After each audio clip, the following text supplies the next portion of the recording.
Capital budgeting থেকে 4 নম্বর ক্লাসে আরও একটা ম্যাথের সমাধান সম্পূর্ণ হাতে কলমে লিখে বোঝাতে চাই।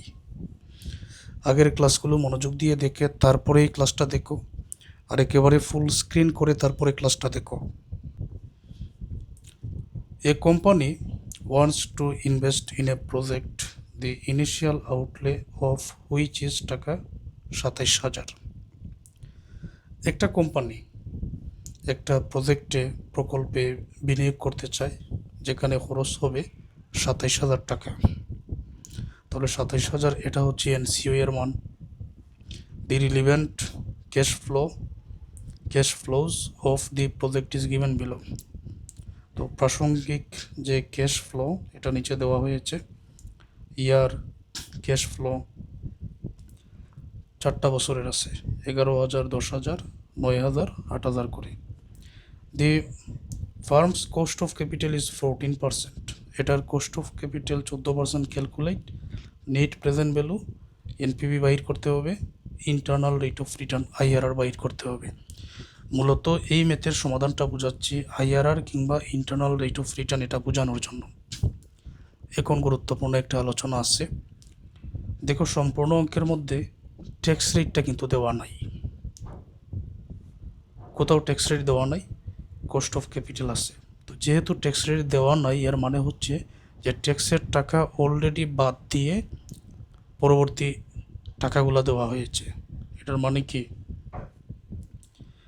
যদি সিএফপিটি দেওয়া থাকতো আর অঙ্কের মধ্যে ট্যাক্স রেট দেওয়া থাকতো, তখন আমরা সিএফপিটি থেকে অবচয় বাদ দিতাম, ইবিটি পেতাম, ট্যাক্স বাদ দিতাম, ইএটি পেতাম, আবার ডেপ্রিসিয়েশন যোগ করলে সিএফটি পেতাম। এটাই তো আমাদের প্রয়োজন। যেহেতু বর্তমান অঙ্কের মধ্যে ট্যাক্স রেট দেওয়া নাই, তার মানে একেবারে সিএফটি এই মানগুলা দিয়ে দিছে। আমাকে আর নতুন করে এই টেবিলের কাজ করতে হবে না। বোঝাতে পেরেছি? তার মানে সিএফটি দিয়ে দিছে। কেন বুঝলাম? কারণ ট্যাক্স রেট দেওয়া নাই। ওকে,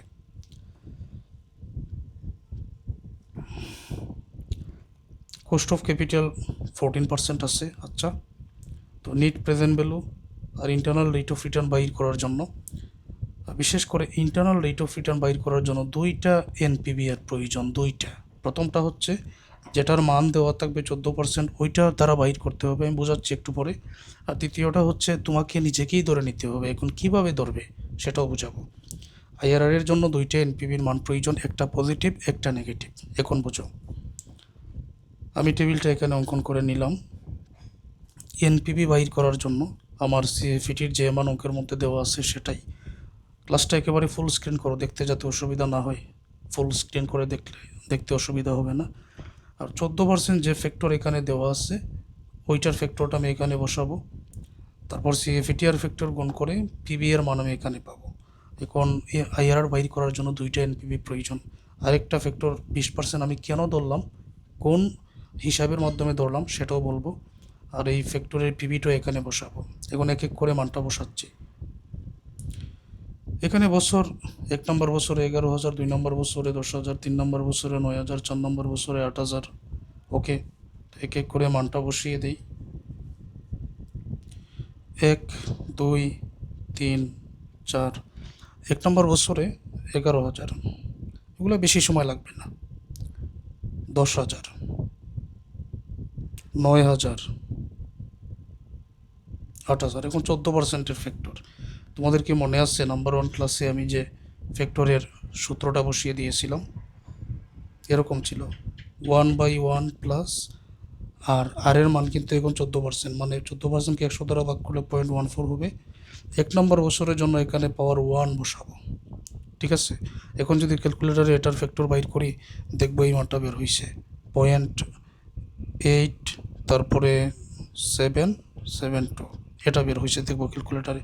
আমি যদি 1 নম্বর বছরের জন্য 1 বসাই আর 2 নম্বর বছরের জন্য যদি এখানে 2 বসাই, তখন 2 বসালে এরকম বাইর হবে 0.7695। তো 2 পরে যদি এখানে 3 বসাই, মনে করো 2 নাই, 3 বসালাম। 3 বসালে কি হবে? 3 বসালে 0.6750। এখানে যদি এখন 4 বসাই, 4 বসালে হবে 0.5921। বোঝাতে পেরেছে? এটা হলো ফ্যাক্টরের সূত্র। সিএফিটি আর ফ্যাক্টর দুইটা গুণ করো, 11,000 আর 0.8772 এই দুইটা পরপর দুইটা করে গুণ করে পিবিএর করে এখানে কত হবে, এই দুইটা করে যদি ক্যালকুলেটারে গুণ করি 9,449, এই দুইটা করে যদি গুণ করি সোজা 7,695, এই দুইটা গড় গুণ করা হলে 6,075, এই দুইটা গড় গুণ করা হলে 4,737,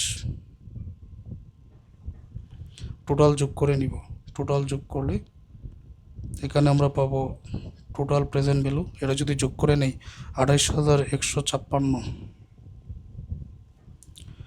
এখন এটা লেখার পরে আমরা আগে 1 নম্বরের প্রেজেন্ট ভ্যালুটা বাহির করে নিব, কিন্তু কেন, আমাকে প্রথমে বলা হয়েছে যে নিট প্রেজেন্ট ভ্যালু বাহির করো, নিট প্রেজেন্ট ভ্যালু এনপিভি এর মান, তখন কস্ট অফ ক্যাপিটাল কিন্তু আমি 14% যেটা দেওয়া আছে ওইটাই ধরলাম। এখন ধরে নাও কোনো অঙ্কের মধ্যে 14% দেওয়া নাই, তখন কি করবে, তখন তুমি 10% বা 12% ধরে নিতে পারো, তোমার ইচ্ছা মতো ধরে নিতে পারো যদি দেওয়া না থাকে, আর এমনিতে যেটা দেওয়া আছে সেটা তো ধরতেই হবে। 14% ধরে নিট প্রেজেন্ট ভ্যালু 1 নম্বরের সমাধানটা আগে করি, আবার এই নিট প্রেজেন্ট ভ্যালু আইআরআর নির্ণয় করার ক্ষেত্রেও প্রয়োজন। হ্যাঁ, আচ্ছা এখন দেখো টোটাল প্রেজেন্ট ভ্যালু এখানে বাহির করা হয়েছে 28,156 মাইনাস, এখন এনসিও বর্তমান অঙ্কের মধ্যে কত দেওয়া আছে, এনসিও দেওয়া আছে 27,000, দেখো এনসিও দেওয়া আছে, বসালাম 27,000। এখন 28,156 থেকে 27,000 যদি বিয়োগ করা হয় তখন কি পাওয়া যাবে, 1156।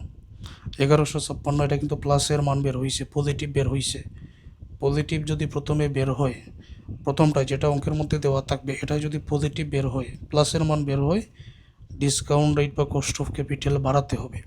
আর প্রথমটায় যদি মাইনাসের মান বের হতো, মানে এটা ছোটো আর এটা যদি বড় হতো তখন তো মাইনাসের মান, নেগেটিভ মান যদি হতো তখন ডিসকাউন্ট রেট কমাতে হবে, কথাটা কি মনে থাকবে, প্লাসের টাকা বের হলে বাড়াতে হবে। এখন তুমি কত বাড়াবে, তুমি তোমার ইচ্ছা মতো 20, 25, 30 বাড়াতে পারো ইচ্ছা মতো, আর এখন যদি এটা মাইনাসের মান কমাতে হবে, 14 আসছে তুমি 8, 10, 5 ধরে নিতে পারো। এখন বাড়াতে হবে, যেহেতু বইয়ের মধ্যে 20% ধরেছে তাই আমিও 20% ধরে নিলাম। এখন 20%-এর ফ্যাক্টর ঠিক এই নিয়মে এখানে আবার বসিয়ে দিতে হবে, যেমন সূত্রটা কি 1/1 প্লাস আর এর মান 20% 0.20, এখন যদি আমি পাওয়ার 1 দেই তখন 20%-এর ফ্যাক্টর 0.8333 পাবো, পাওয়ার যদি এখানে 2 দেই 0.6944, পাওয়ার যদি 3 দেই এখানে তখন 0.5787, পাওয়ার যদি 4 দেই তাহলে হবে 0.4823, 5 দিলে কি হবে না, 5 তো লাগতেছে না। আচ্ছা এখন এই সিএফইটির সাথে ফ্যাক্টর গুণ করতে হবে এই 20%-এর, মানে এইটা আর এইটা গুণ করতে হবে, এই সোজা এই দুইটা গুণ করে পিবি এর করে বসাতে হবে। ওকে, তাহলে 11,000 আর 0.8333 যদি গুণ করি 9,166, 10,000 আর 0.6944 যদি গুণ করি 6,944, 9,000 আর 0.5787 গুণ করলে 5,208, 8,000 আর 0.4823 গুণ করলে 3,858,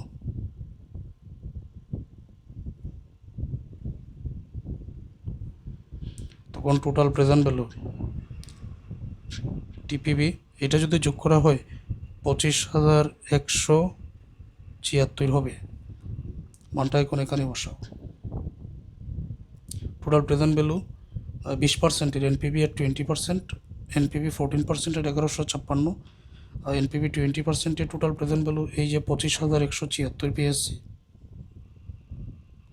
এনসিও হচ্ছে 27,000, দেখো 27,000 মাইনাসের 25,176 প্লাসের, 27,000 মাইনাসের 25,176 প্লাসের, তাহলে মাইনাসের কত বেশি, 27,000 থেকে 25,176 বিয়োগ করলে মাইনাসের 1,824,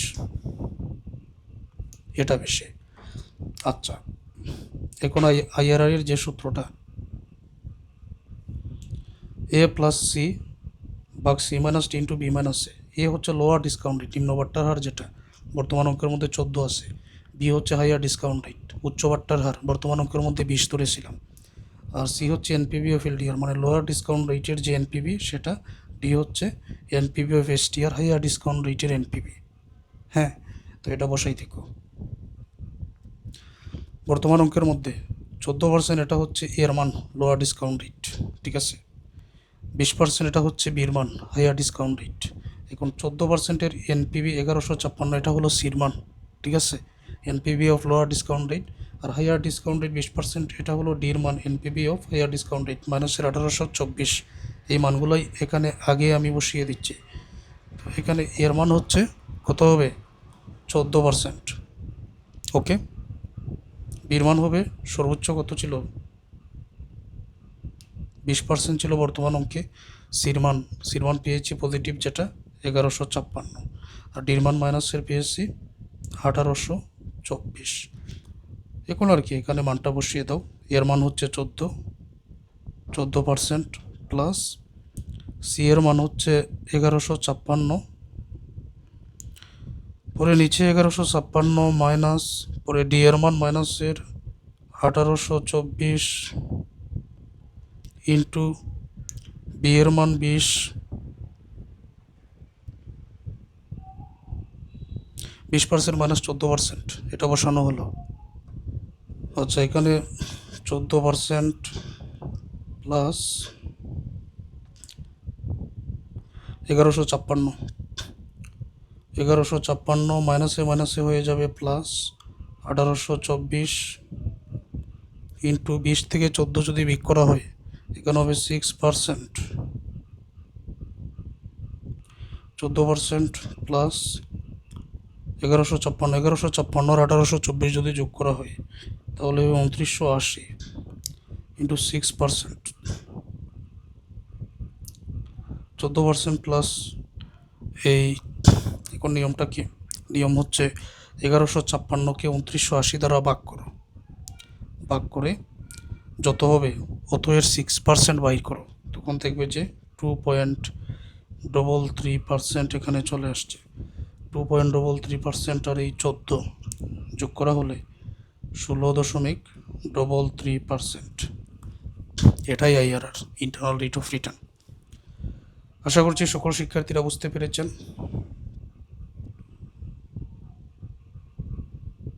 তো ধারাবাহিক ক্লাসগুলো দেখো, পেইড কোর্সে ভর্তি হলে সকল অধ্যায়ের এরকম ক্লাস করতে পারবে। তো যারা এখন পর্যন্ত ক্লাস থেকে উপকৃত হয়েছেন, এই হলো আমার হোয়াটসঅ্যাপ নম্বর। এই নম্বরে তোমাদের বন্ধুদের পরামর্শ দাও, তারাও যেন ভর্তি হয়ে নামমাত্র ফিতে ক্লাসগুলো দেখে নিতে পারে। তো ধন্যবাদ সবাইকে ক্লাস করার জন্য।